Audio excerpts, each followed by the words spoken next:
For all of those that watched the president's Independence Day speech tonight in um, Texas, let me just say this.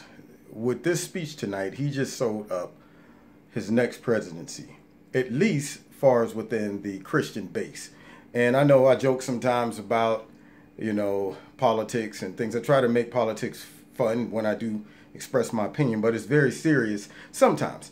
And one of the biggest areas that resonate with the American population is how protected are their individual freedom of speech and freedom of religion.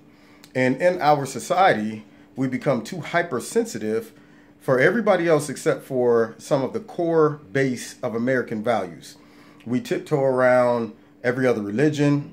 We also make sure we pander towards a lot of the small interest groups. And I think that's what resonated heavily with a lot of the Trump base, black, white, Puerto Rican, Asian, whatever, when they start realizing that they were being attacked by disagreeing with a lot of the liberal views, not going so far as to say, you know what, I hate a group.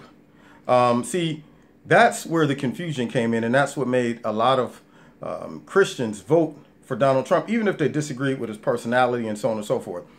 You can disagree with something or a policy, but that does not mean that you hate them. And see, the mistake that the liberal media and the Democrats made was every time someone would disagree with a policy, they would try to assign some deeper sadistic motive for that disagreement, as if it was driven by hate. And what that was designed to do is to eventually just silence the mouth of the opposition. The first thing you do is just say, well, you know what, you're a racist because you supported that particular position. And that's not the case. Not to mention, a large part of Americans that are Christians, they were getting so sick and tired of hearing that you cannot talk about God, you cannot have God anywhere, you cannot express your beliefs in God at all in public. And we all know where that's going. It's just a matter of time. If the wrong person would have got in office, they would have closed the gap more and more and more when it comes to being able to speak out against anything that you find morally, morally wrong, or you express your faith. It was just getting too bad. And what Donald Trump did tonight is he reassured America, at least, a large portion of America that believe in Christ, that he will support and he will protect the ability to preach, even if, because the Johnson Amendment, if you're not familiar with it, it prohibits preachers from speaking or preaching against anything that might paint the government in a negative light. And so the Bible doesn't spare anyone, including myself. I'm not sitting here trying to be a hypocrite. I'm saying if the Bible steps on my toes, it steps on my toes. I got to take it for what it is. And we don't want anyone telling us that, hey, you could preach against everything else but this. And so him speaking out tonight, not being ashamed of owning the fact that we are a Christian-based nation. We don't hate anyone. We don't want to say anybody who ain't a Christian, get out of here. That's not it. But we also don't want our fundamental Christian beliefs impeded upon. And that's what he stressed. And the Democrats and the liberal media, they're not getting that. If I was a Democrat, which, like I said, I'm not Republican or Democrat, I would take a note. I would say, you know what? Our strategy of just hating Donald Trump is not working. It seems like the more we hate him, the stronger he gets. And the more ridiculous we look and the more obvious we look concerning our motive and our agenda. And what is it about what he's saying that is resonating with a large portion of Americans? Why aren't they siding with us when we get on TV 24 hours a day going, he's a bastard, he's horrible, he's a dirtbag, he's a pig, we hate him, look how mean he is? Why isn't that working? One, y'all look crazy.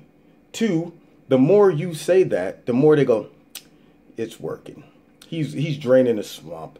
The first obvious sign that you're doing the right thing is when the enemy attacks you. If the enemy loves you, then most likely the enemy is okay with your behavior. Soon as the enemy starts saying, let's launch a full out attack against this person, that's your first indicator that this person must be doing something right. For all you Christians out there, it's the same thing. If one is living for the devil leaves you alone. He says, go ahead, continue to enjoy yourself. He's on our squad. Soon as a person says, I'm going to change my ways, now all of a sudden, all of these attacks start to come. And it's the same thing with Donald Trump. God used, I believe, a very unlikely source to preserve a little bit of what America stands for. Donald Trump, regardless of his personality, God can use anybody. An unlikely source, most likely. The source that people would look at initially and say, what? Him? Away with this man. You know, and yet we see how God has used him to, number one, protect Christian liberties. Number two, to restore the relationship with Israel.